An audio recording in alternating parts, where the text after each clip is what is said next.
सदाशिवसमारंभां शंकराचार्यमध्यमाम् अस्मदाचार्यपर्यन्तां वन्दे गुरुपरम्पराम्। श्रुतिस्मृतिपुराणानाम् आलयं करुणालयं नमामि भगवत्पादं शंकरं लोकशंकरं।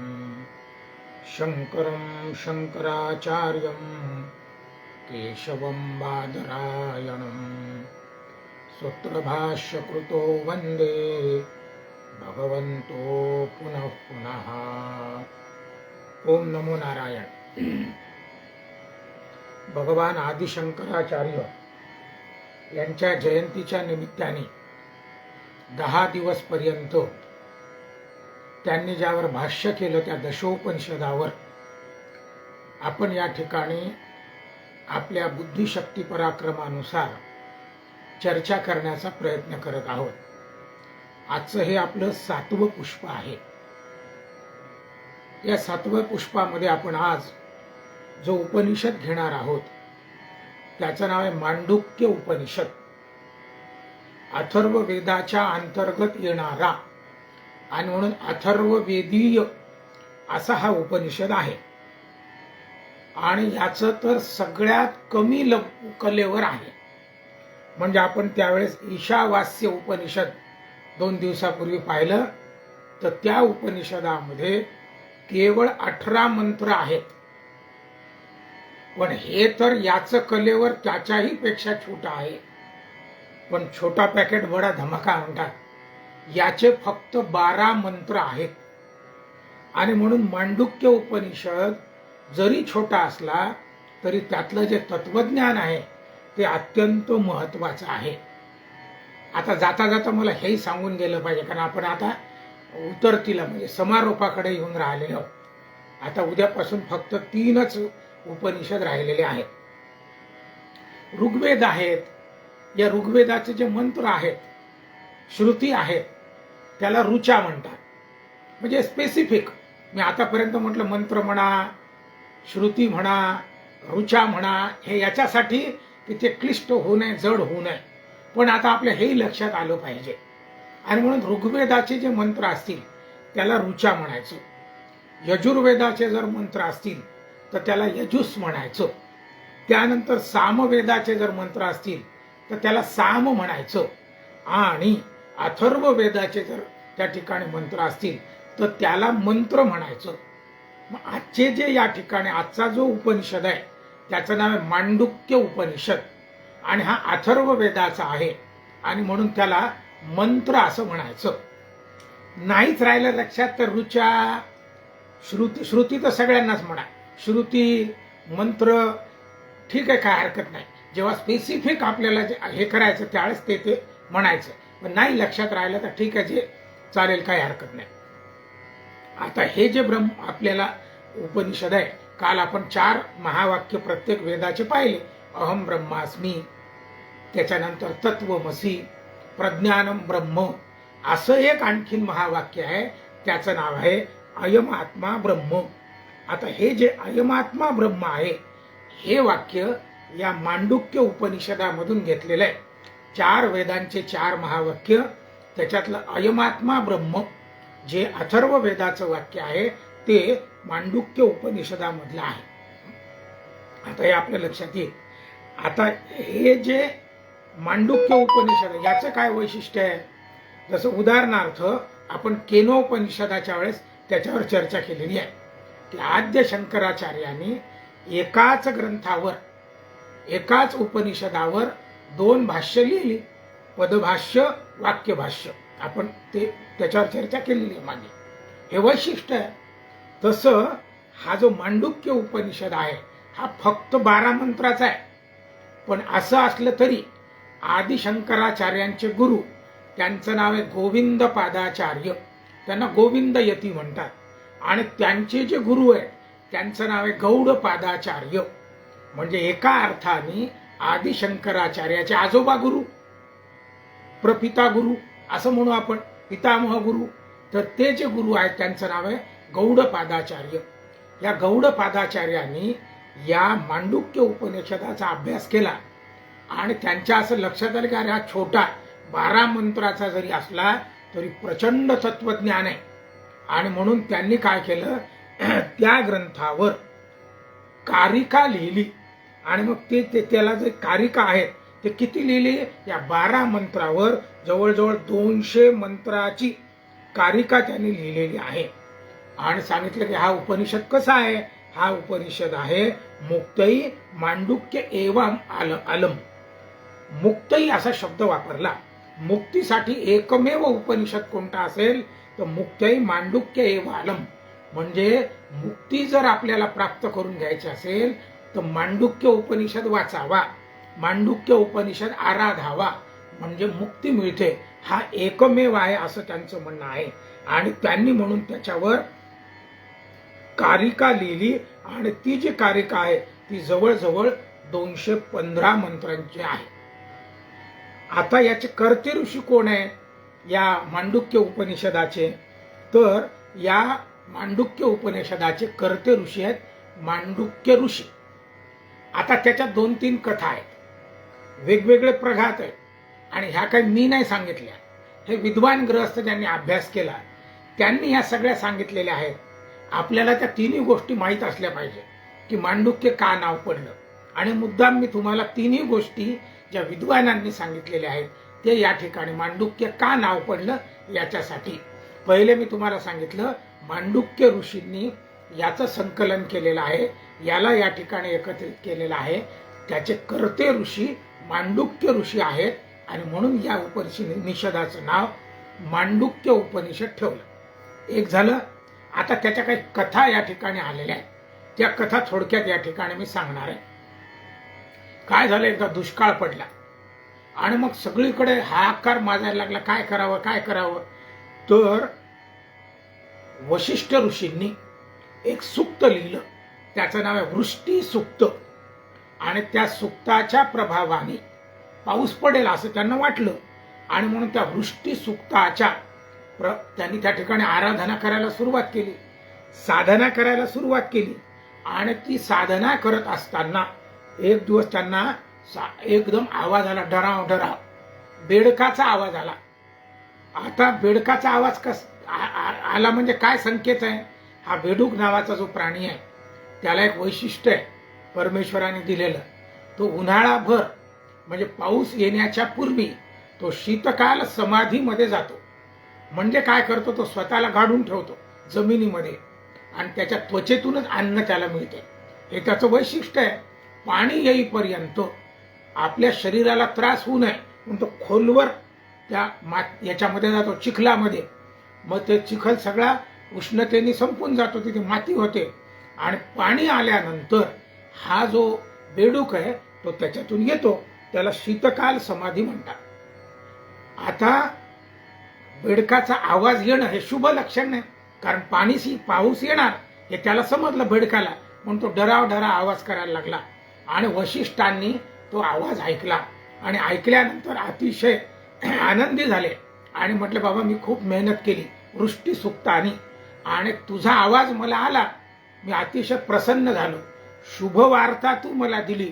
आता मी तुला एक वर देतो, तुझ्याच नावाने तुझ्या कुळामध्ये म्हणू आपण एक ऋषी तयार होतील आणि ते ऋषी एक उपनिषद तयार करतील आणि म्हणून तो उपनिषद तुझ्या नावाने आणि त्या ऋषींचं नाव देखील तुझ्याच नावाने राहील. आणि मग त्या बेडकाच्या नावाने, बेडूक म्हणजे मांडुक्य ऋषींचा जन्म झाला आणि त्यांनी हा उपनिषद तयार केला आणि म्हणून या उपनिषदाचं नाव मांडुक्य आहे. वशिष्ठांच्या कृपा प्रसादाने मांडुक्य ऋषींना तो आशीर्वाद मिळाला आणि त्यांनी या 12 मंत्राचं या ठिकाणी संकलन केलं, अशी एक धारणा आहे. आता काही विद्वानांनी त्याच्यावर चिंतन केलं, त्यांनी दुसरी धारणा दिली. आता बेडूक कसा आहे, मंडूक, त्याला जर एखादं ध्येय गाठायचं असेल तो इतक्या जोरात उड्या मारतो, म्हणजे 2-4 उड्यातच त्याला जिथं जायचं तिथं तो जातो, अंतर पार करतो, बराबर उड्या इतक्या जोरात मारतो. आपल्याला देखील क्षणार्धात तो या ठिकाणून त्या ठिकाणी जातो. असं हा उपनिषद देखील मंडूक न्यायाने, याला मंडूक न्याय म्हणतात शास्त्रामध्ये, चटकन जातो. किती मंत्र आहेत? फक्त 12 मंत्र आहेत. पण 12 मंत्रामध्ये त्याने विश्वाचे अर्थ सांगितलेले आहे. आणि म्हणून मंडूक न्यायाने हा जो उपनिषद आहे तो विश्वाचा अर्थ सांगतो. म्हणून या उपनिषदाचं नाव मंडूकावरून मांडुक्य उपनिषद असं ठेवण्यात आलेलं आहे. हा दुसरा प्रकार. आता आणखीन एक तिसरा प्रघात आहे. हे तिन्ही मला सांगितलं पाहिजे तुम्हाला, म्हणजे मग तुम्हाला काय घ्यायचं ते तुम्ही ठरवा, त्याचं स्वातंत्र्य तुम्हाला. तिसरा एक प्रघात सांगितला.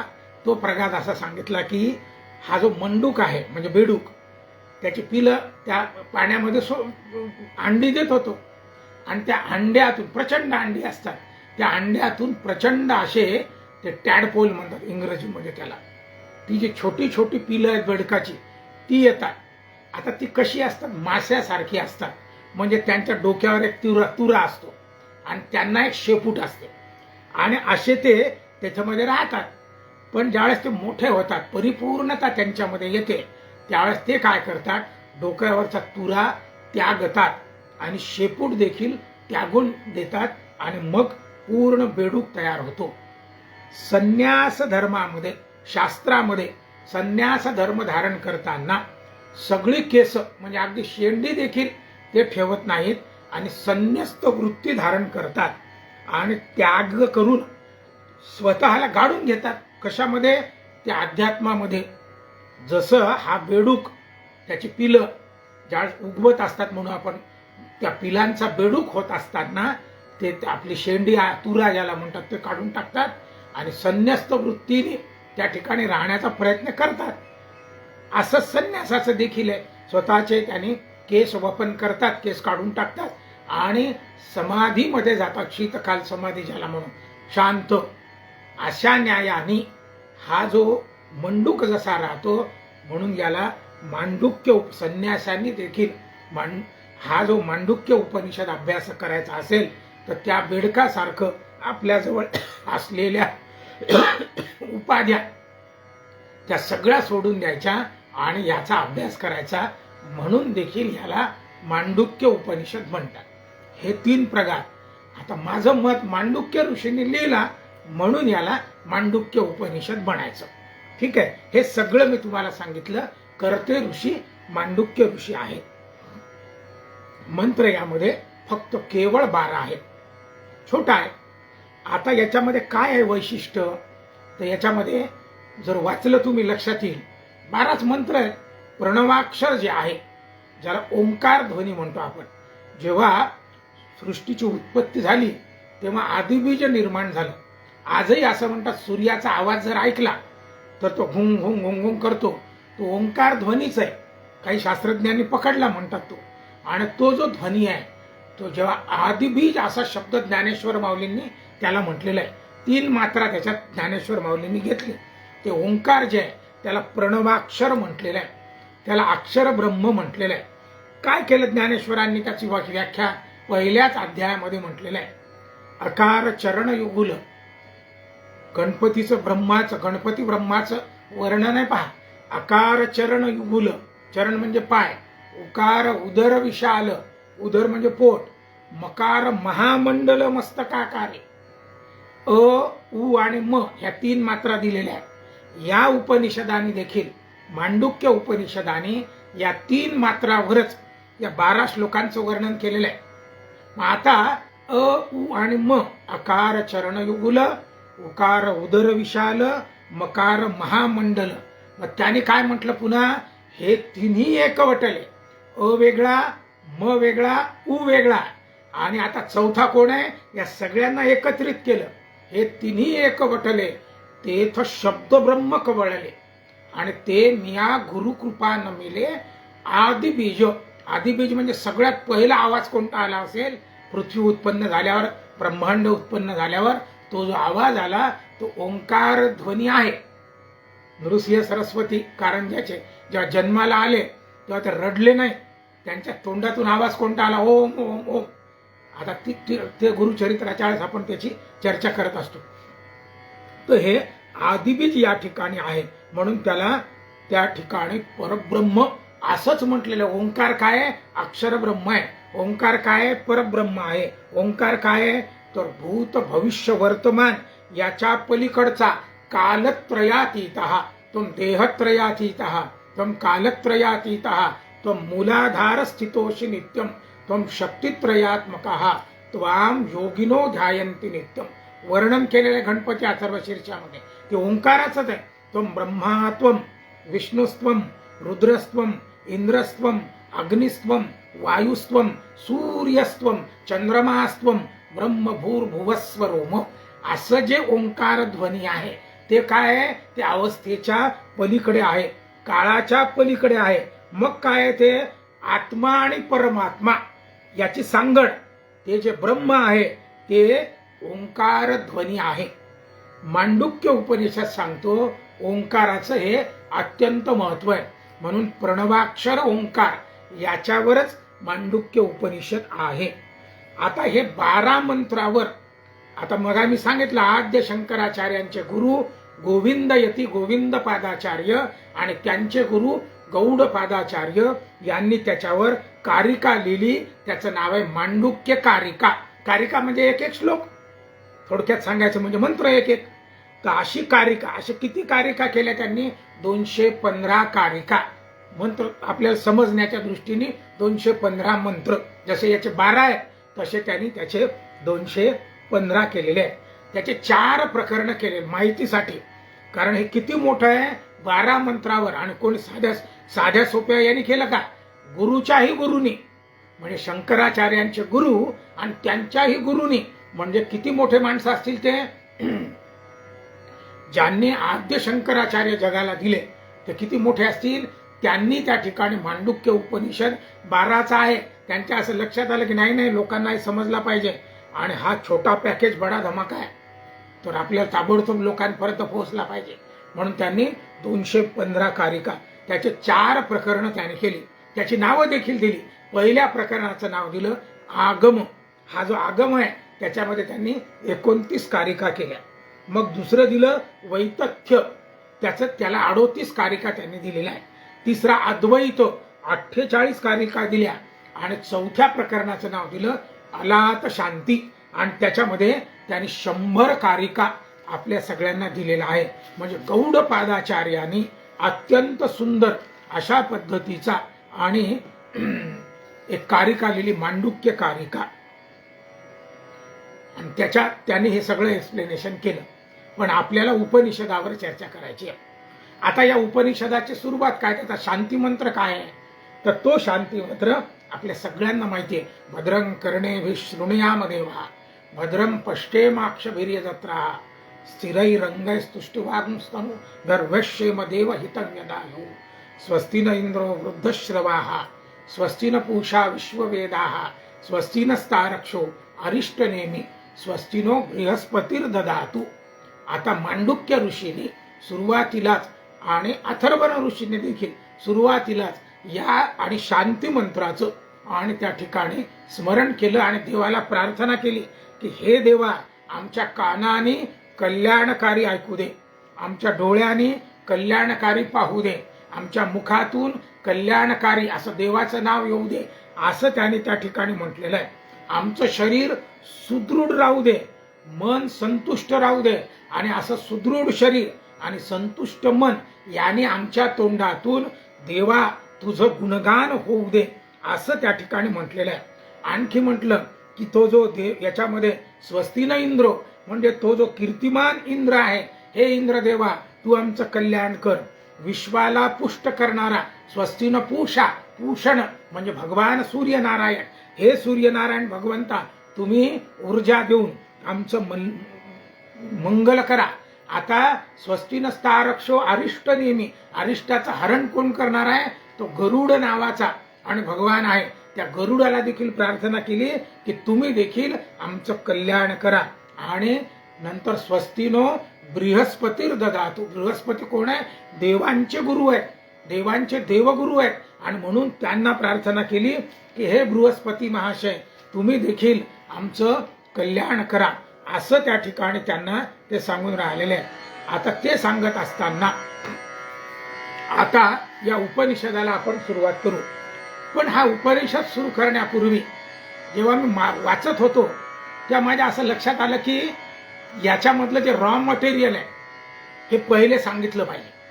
आणि ते रॉ मटेरियल जेव्हा आपण समजून घेऊ म्हणजे मग पटपट पटपट तुम्हाला जोडता येते. तो एक पझल नावाचा गेम असतो ना, त्या मुलासमोर टाकतात सगळं, मग तो असा पाहून घेतो पहिले आणि मग फटाफट फटाफट जोडतो. तो आपल्याला काही गोष्टी जर समजून घेतल्या की हे 12च मंत्र आहे, आपल्याला फटाफट लक्षात येईल.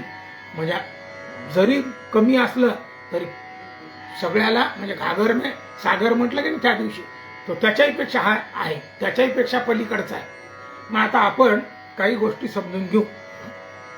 आपला हा जो देह आहे शास्त्रामध्ये म्हणजे वेद, उपनिषद, पुराण या सगळ्यांनी सांगितलेलं आहे.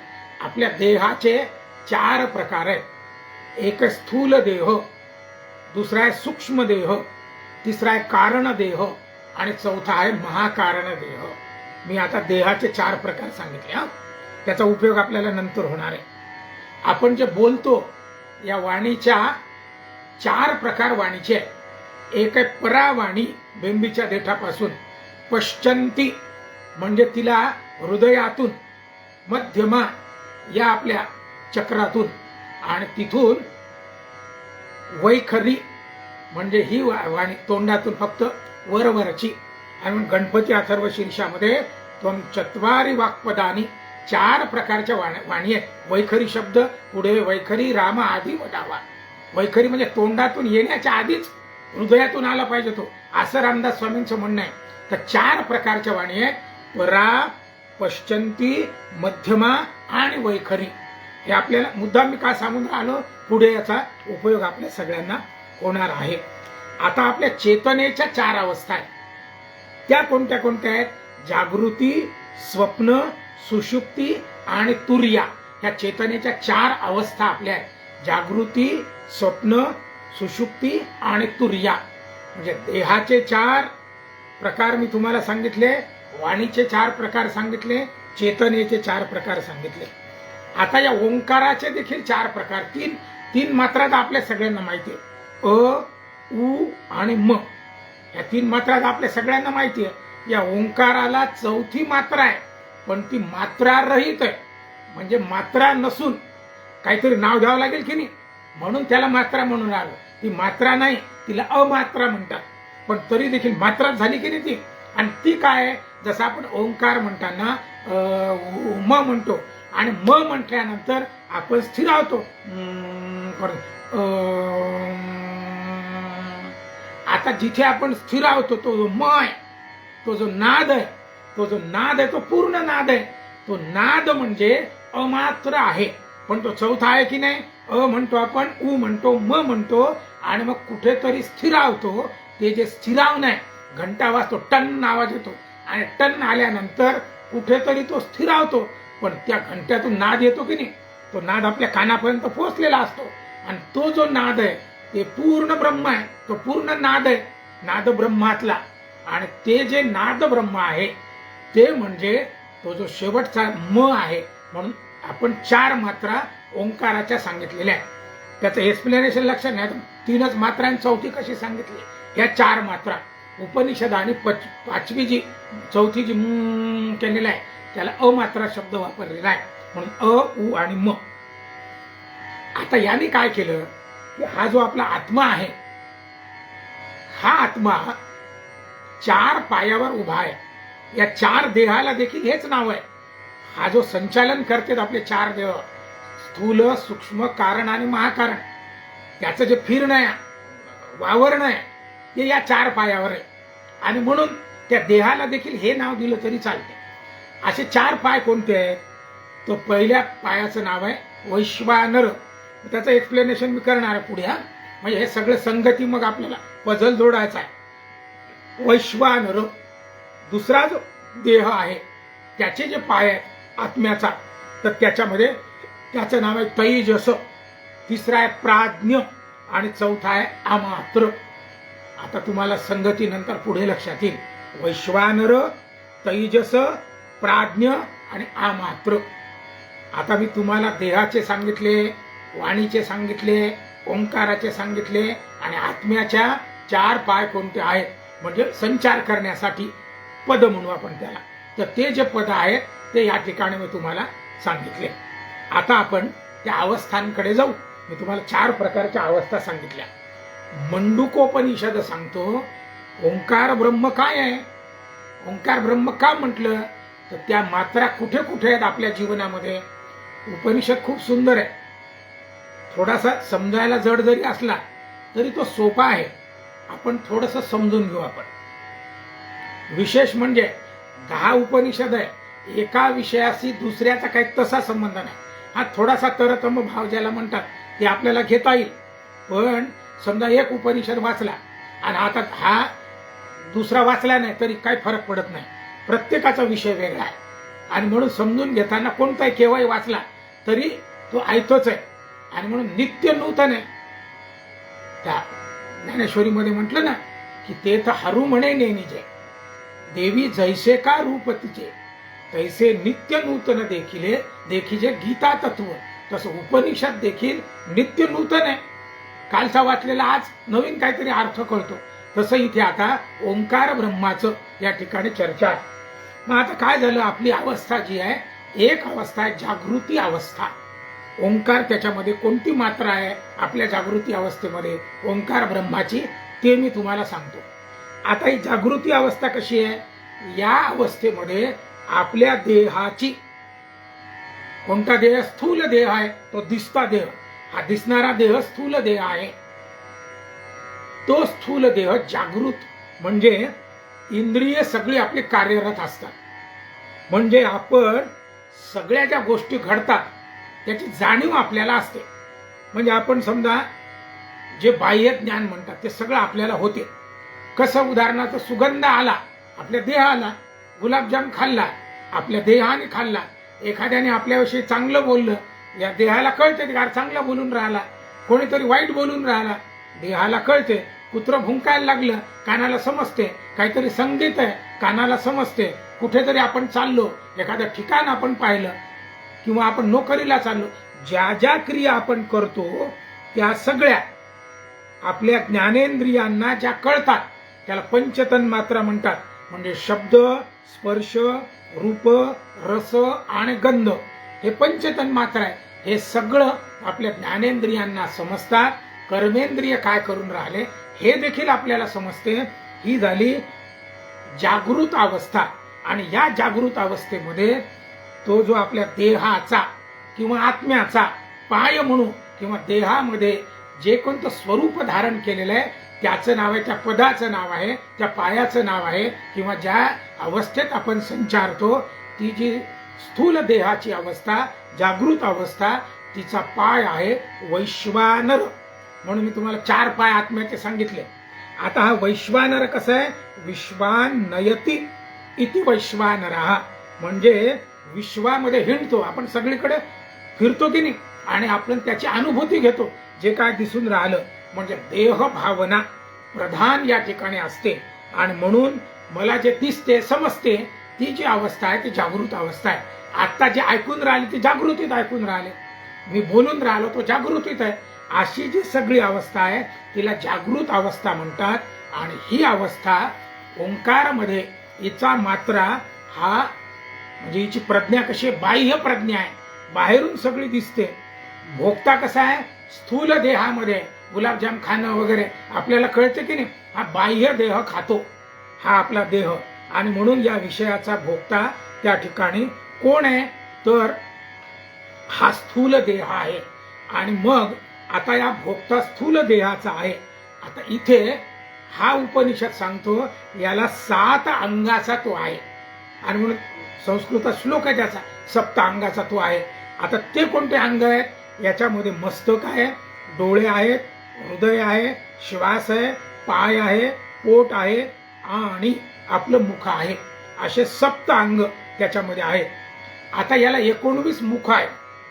हे सगळे जाणीव करून घेणारा, ते ग्रहण करणारा जाणीव, ते कोणते कोणते आहेत तर पंच ज्ञानेंद्रिय, पंच कर्मेंद्रिय, पंच तन्मात्रा आहे आणि अंतःकरण चतुष्टय ज्याला म्हणतात ते कोण कोण आहे? तर ते आहेत मनो, बुद्धी, अहंकार, चित्त, असे 4 त्या ठिकाणी आहेत. आणि म्हणून हे जे 19 तुम्हाला सांगितले मी, पहिले सप्त अंग सांगितलेले आहेत आपल्या देहाचे, स्थूल देहाला ते आहे. आता त्याचे तुम्हाला 19 मी त्या ठिकाणी मुख सांगितलेले आहे.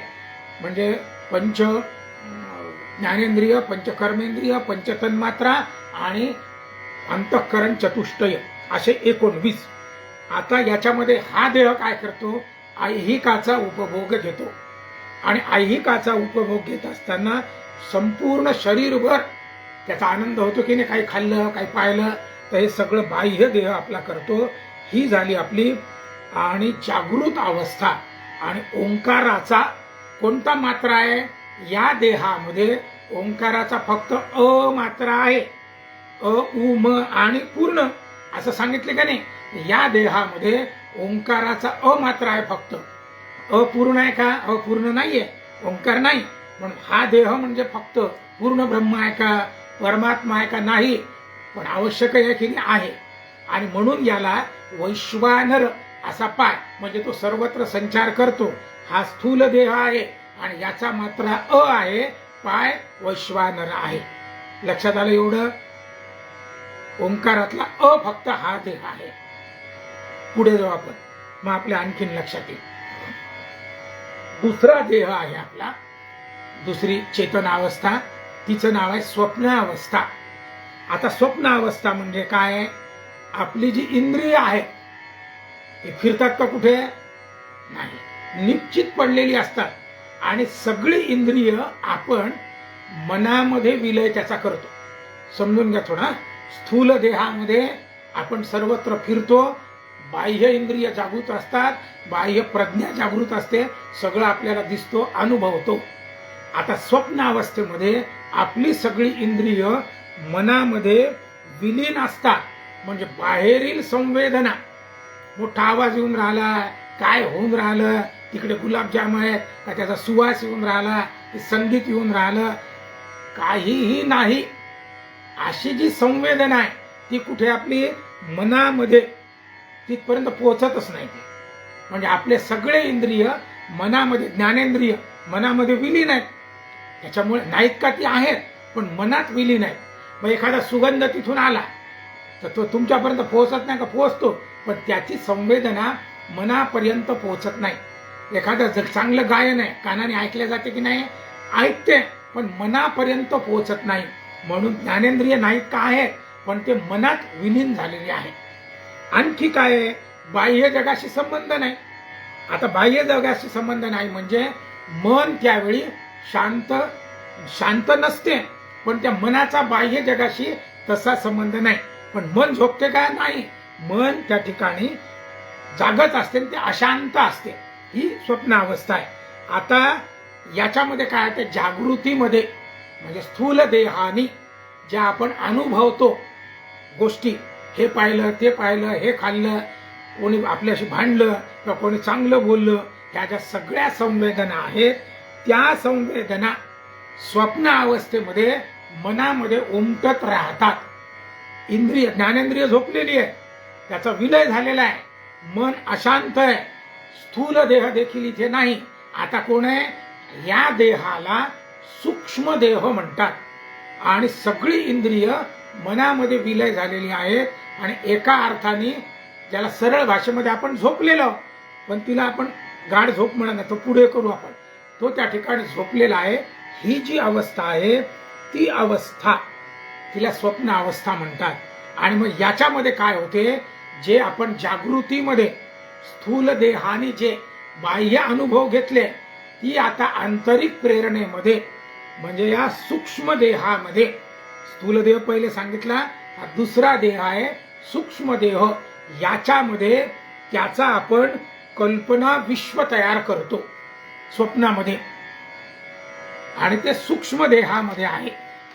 सगळे इंद्रिय मनामध्ये विलय आहेत आणि याच्यामध्ये एक कल्पना विश्व तयार करतो. आणि त्या ठिकाणी आता भोगता कोण आहे?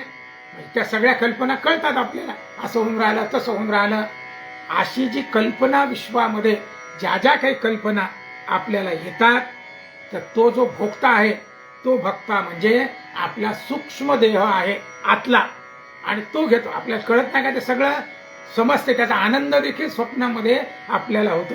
याची देखील ती 7 अंग आहे, मी तुम्हाला सांगितली. 19 मुख. या सूक्ष्म देहाला देखील जसे स्थूल देहाला ज्ञानेंद्रिय, कर्मेंद्रिय, पंचतन मात्रा, अंतःकरण, चतुष्टय हे आहे, तसं या सूक्ष्म देहाला देखील हे सगळं आहे. पण हे सगळे कसे आहेत? त्या सूक्ष्म देहामध्ये सक्रिय आहेत, त्याच्यातच ते रममान आहे.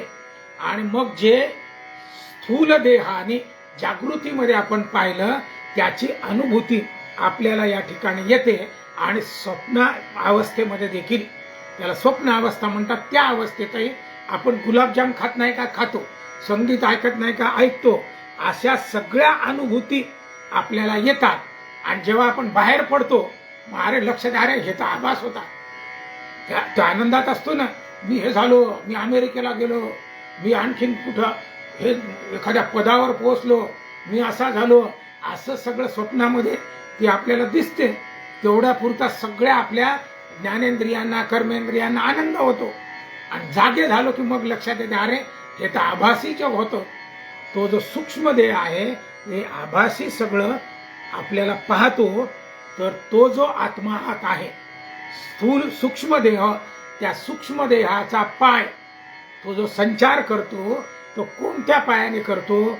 त्याचं नाव आहे तैजस. आता हा दुसरा पाय झाला आत्म्याचा. मी पहिला पाय तुम्हाला सांगितलं वैश्वानर, स्थूल देहाचा, आणि दुसरा पाय आपल्याला सांगितला आता, तो सांगितला तैजस. आणि याची मात्रा कोणती आहे? उ मात्रा आहे. म्हणजे ते पूर्ण आहे का? पहिल्याची अ, ओंकार ब्रह्मातली, आणि दुसऱ्याची मात्रा झाली उ, ती पूर्ण आहे का? पूर्ण नाहीये. म्हणजे जागृत अवस्थाही पूर्ण नाही, स्वप्न अवस्थाही पूर्ण नाही. जे जागृत अवस्थेत आहे ते मनामध्ये उमटते, त्याच्याही पेक्षा कल्पना विस्तार आपण त्या ठिकाणी करतो, आणि त्या विस्तारातून त्याच्यामध्येच आपण रममान होतो. अशी जी अवस्था आहे तिला आपण स्वप्न अवस्था म्हटलं, आणि तिची मात्रा उ आहे. आता त्या दोघांची जर तुलना केली, याची अ मात्रा आहे ओंकाराची, आणि दुसऱ्याची जागृतीची अ, स्वप्नाची उ. याचा वैश्वानर पाय आहे, याचा तैजस पाय आहे. तिकडे जागृती आहे, इकडे स्वप्न आहे. तिकडे स्थूल देह आहे, आता आत इकडे सूक्ष्म देह आहे. ते प्रत्यक्ष अनुभूती आपण घेतो, ही भासमान आहे. इथे पक्के अनुभव आपल्या डोळ्यामध्ये बसलेले आहेत, इथे मात्र भासमान आहे. दोघांनाही 7 अंग आहे, आणि दोघांनाही 19 मुख आहेत. आणि ओंकाराची मात्रा त्याची अ आहे, याची उ आहे, असं या ठिकाणी आपल्या लक्षात येईल. आता तिसरी जी अवस्था आहे ही मी तुम्हाला सांगितली, तिला म्हटलेले सुषुप्ती अवस्था. जागृती, स्वप्न. आता तिसरी अवस्था चेतनेची आपली आहे सुषुप्ती. आता या अवस्थेमध्ये, आता तिथे सांगितलं पहिले कोणता देह आहे? स्थूल देह, मग सूक्ष्म देह. आता हा जो देह आहे हा आहे कारण देह, आणि याच्यामध्ये ओंकारामधला म आलेला आहे, अ उ म. तर ती अवस्था आहे सुषुप्ती अवस्था आहे. आता याच्यामध्ये जागृतीत काय केलं? स्वप्नामध्ये काय आलं? ते काहीच नाही. मी कोण आहे? मी स्त्री आहे की पुरुष आहे? मी काय गुलाबजाम खाल्ले का पुरणाची पोळी खाल्ली? मी आणखी काही आकाशात उडलो की काय झालो? काहीही नाही. मला भूक लागली का? मला तहान लागली का? अजिबात काहीही नाही. ही जी अवस्था आहे हिला म्हणतात सुषुप्ती अवस्था. ज्याला घोडे बेचकर सोना, तो इतका झोपतो, ते स्थूल आणि सूक्ष्म देह हे देखील त्या ठिकाणी विलीन पावतात. म्हणजे तिथे काहीच नाही, जागृती नाही, स्वप्न नाही, आणि आपल्याला काहीच नाही. मनाला देखील आणि त्याच्यामध्ये विलय करून आपण टाकलेला आहे. शास्त्रात याला नित्य प्रलय म्हटलेलं आहे. आणि अशी जी गाढ झोपेची अवस्था आहे, म्हणजे जिथे भोगता नाही, भोगी नाही, आणि भोग्य देखील नाही, ज्ञाता नाही, ज्ञान नाही, ज्ञेय नाही. नाही मला काही स्थूल देह नाही, सूक्ष्म देह नाही, मी गाढ झोपलेला आहे. अगदी एका निश्चित पडतो आपण, अरे बापरे म्हणत काय, म्हणजे इंद्रियाची देखील अनुभूती नाही. याच्यामध्ये कोणतेच इंद्रिय नाही, 7 मुख नाहीत का, आणखी 19 इंद्रिय नाही, काही नाही काही नाही, सगळं त्याच ठिकाणी. अशी जी अवस्था आहे, 7 अंग नाही, 19 मुख नाही, अशी जी अवस्था आहे, तर ते म्हणजे वास्तविक जग देखील नाही, काल्पनिक जग देखील नाही, संवेदना देखील अजिबात नाही. या अवस्थेला बिनधास्त म्हणतात. आपण म्हणतो की नाही, आपला मोबाईल आपण नो डिस्टर्ब मोडवर ठेवतो किंवा फ्लाईट मोडवर ठेवतो.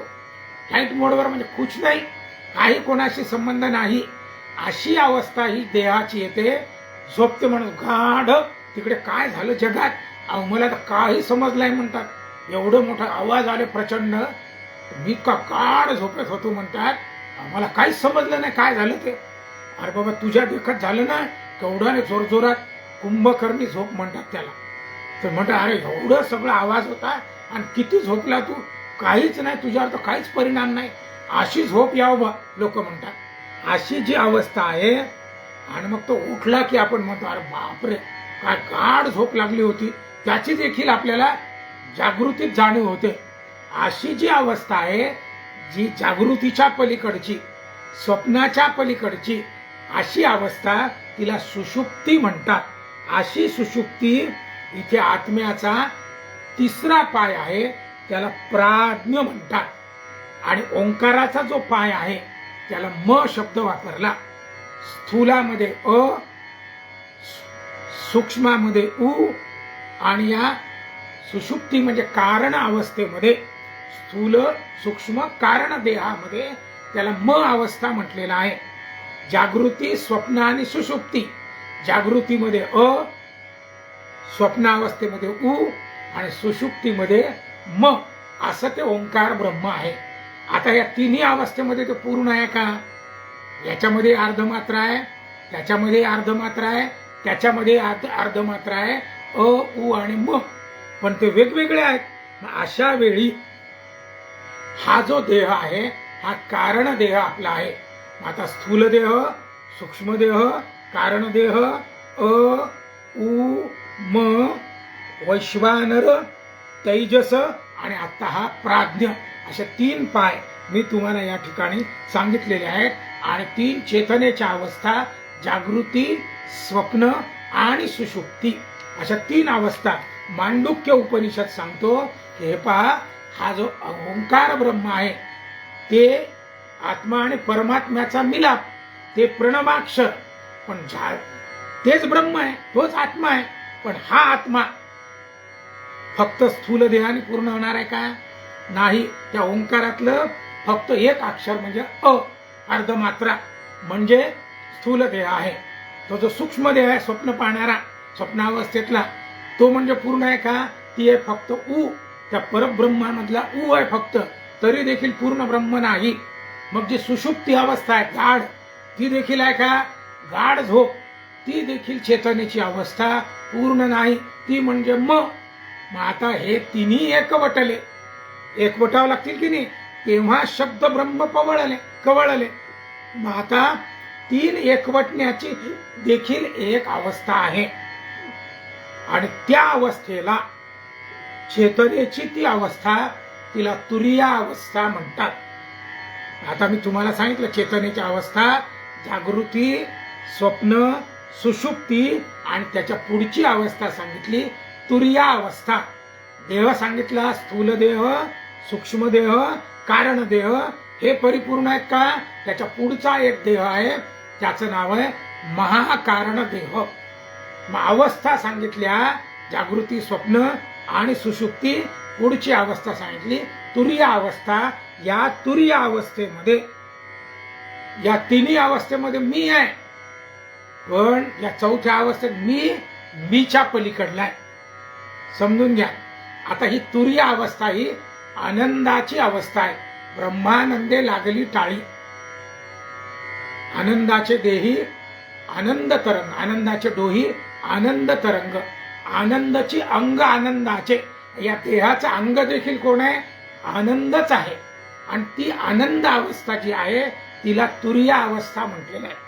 मग आता याच्यामध्ये बाकीच्या अवस्थेमध्ये मीच आहे सगळीकडे, मला हे सगळं दिसते, मला स्वप्न, आणि मीच गाढ झोपलेला आहे. पण हा मी म्हणजे मी आहे का? नाही. मी समजे परी न उमजे, कोठील मी कोण मी. तो जो आनंद आहे, तो आनंद स्वरूप कोण आहे? सच्चिद आनंद परमात्मा आहे. त्या ओंकारामधला तो जो शेवटचा आपण म्हणतो, तो जो म आहे, ती मात्रा नसून, मात्रा आपल्याला म्हणावं लागते, पण ती अमात्रा आहे. ते जे आहे ती तुरीय अवस्था कशी आहे? ती मी मध्ये नाही. उदाहरणार्थ मी का म्हटलं? हा मी त्या तीन अवस्थेमध्ये वेगवेगळ्या ठिकाणी आहे की नाही.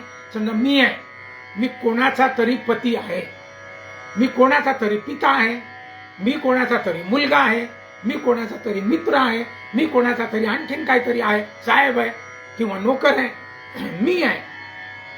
बरं, या प्रत्येक ठिकाणी मीच आहे की नाही.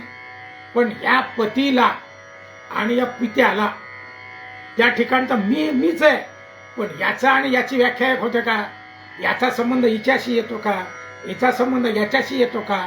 म्हणजे दोन्हीही मी जरी एक असले तरी इथे वेगवेगळे आहेत. जागृती, स्वप्न, सुषुप्ती या ठिकाणी वेगवेगळे आहेत. आणि म्हणून हा जो मी आहे, तो मी जरी असला तरी प्रत्येक ठिकाणी त्याचा जो मतितार्थ आहे तो वेगळा आहे.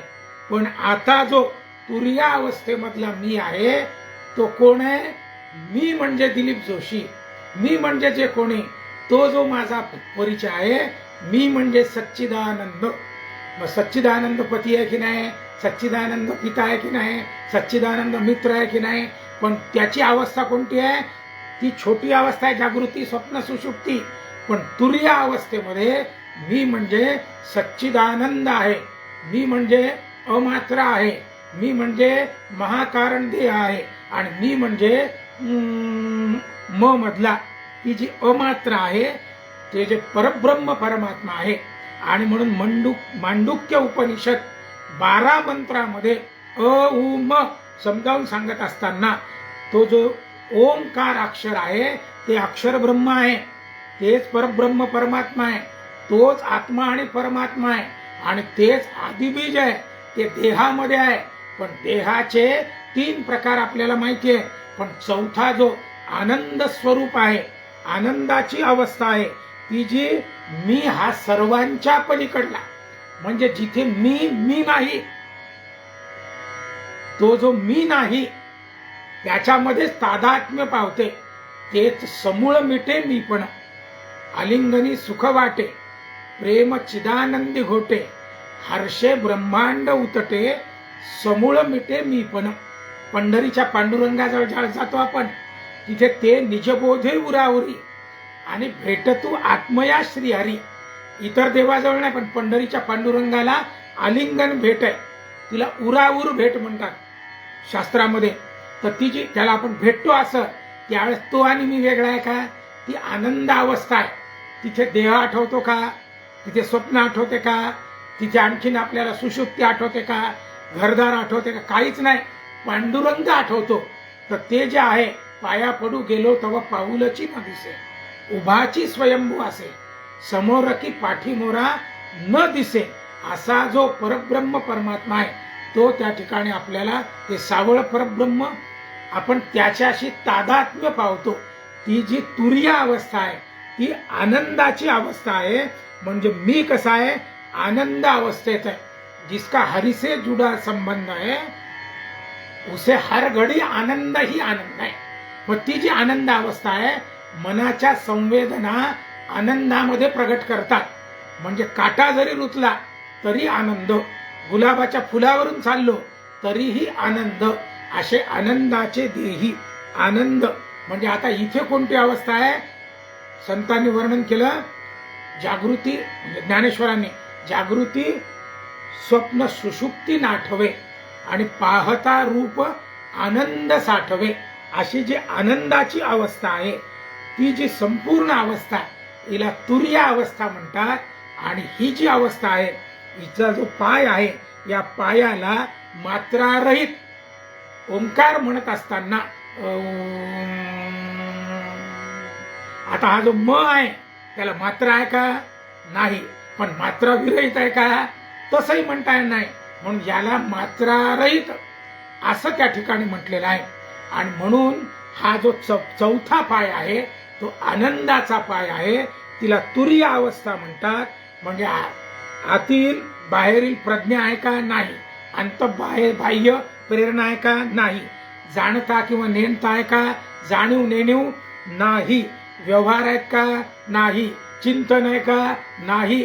ती जी शून्य अवस्था आहे, ती जी अवस्था त्या ठिकाणी आहे, ती अवस्था आपुलेनी रंगे येत होती व साधनी तव वनवासी की आलंगिले दे माये.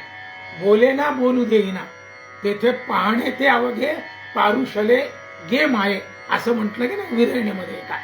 तर ते जे आहे ते सर्व व्यवहार त्या ठिकाणी बंद.